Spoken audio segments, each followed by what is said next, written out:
And National Volunteer Week wraps up tomorrow, but there is still time to put a spotlight on the impact of volunteers across the country and the role they play in strengthening our communities. Joining us this morning to talk about it all is Ambouge Leroya, a member at large with Volunteer Canada in Halifax. And we are grateful you got up early this morning and volunteered your time to shine a spotlight on volunteers. Thank you so much. Thank you for having me. It's great to have you in. So this year the theme is Make Waves. Volunteers make waves, which obviously is relevant to us in Atlantic Canada. But what's the kind of overall message this year with Volunteer Week? The overall message of this year with Volunteer Week is that we want to recognize each and every smallest of the littlest of the efforts that all the volunteers across Canada have given. And just like how water changes its shape and changes everything when it flows, volunteers create those ripples and those waves. And we just want to thank them. Okay. Now, you yourself are a great ambassador for Volunteer Week because you volunteer. Tell our a lot. Like, tell our viewers about the things that you do. Well, that's very kind. But yeah, I started volunteering right during the middle of the pandemic. There was a lot of isolation involved. So I just wanted to be a part of the community, and I wanted to feel like I have a sense of purpose. So the first organization that I went out was Halifax Pride, and I've been involved with them for about 4 years now. And then my wife and I, we do a lot of work for the Halifax Fridge. She's been involved with them even before we started dating. So we go out a lot. And it's not just that we go out for communities or organizations. If anybody asks us for any help, we're just out there to help them. So interesting. Yeah. Why do you volunteer your time?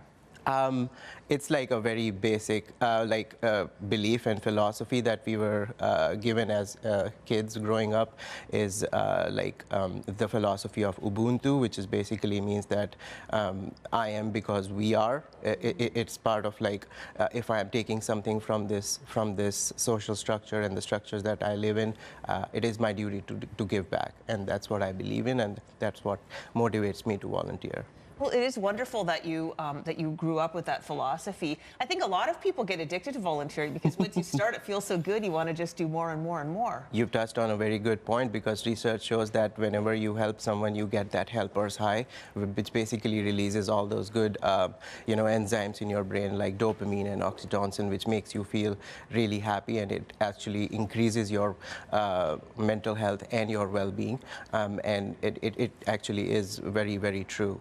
I have found that to be true personally. You started during the pandemic, but I understand that volunteerism across Canada in general took quite a dip and hasn't recovered since the pandemic. Is that true? Yes, because of what pandemic exacerbated the feeling of isolation and loneliness, most of the people started feeling lonely, and they started having this loss of purpose as to what have I to give to this society, and that is why we're seeing a little bit of decline. But that's where National Volunteering Week comes in, where we are using this week to thank the volunteers and also asking them to come up to the Volunteer Canada website and provide their feedback as to how we can improve the infrastructure related to volunteering and how we can provide more resources to them and motivate them as to how they want to be in the community. Well, I will freely admit that I have volunteered in different ways in different times of my life, and selfishly, as a person kind of cutting their teeth in journalism, it was volunteering at that stage of my life that gave me the experience that enabled me to actually make a career out of this. And I think a lot of people could use volunteering as a way to test the waters to see if there's something's right for them.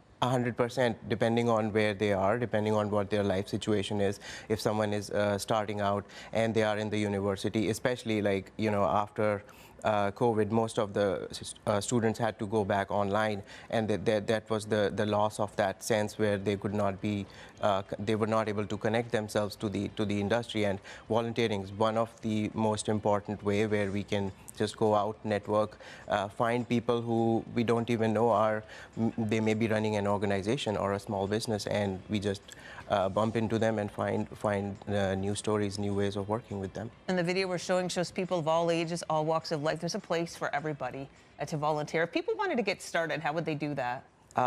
Again, depending where you are, depending what you're doing, if you are a part of a rural community, you already have good structures around you. All you need to do is just raise your hand up. If you are part of an urban community or if you have moved from a city to a student city like Halifax, all you have to do is just reach out online. There are many resources available. You can also walk into your student help centers.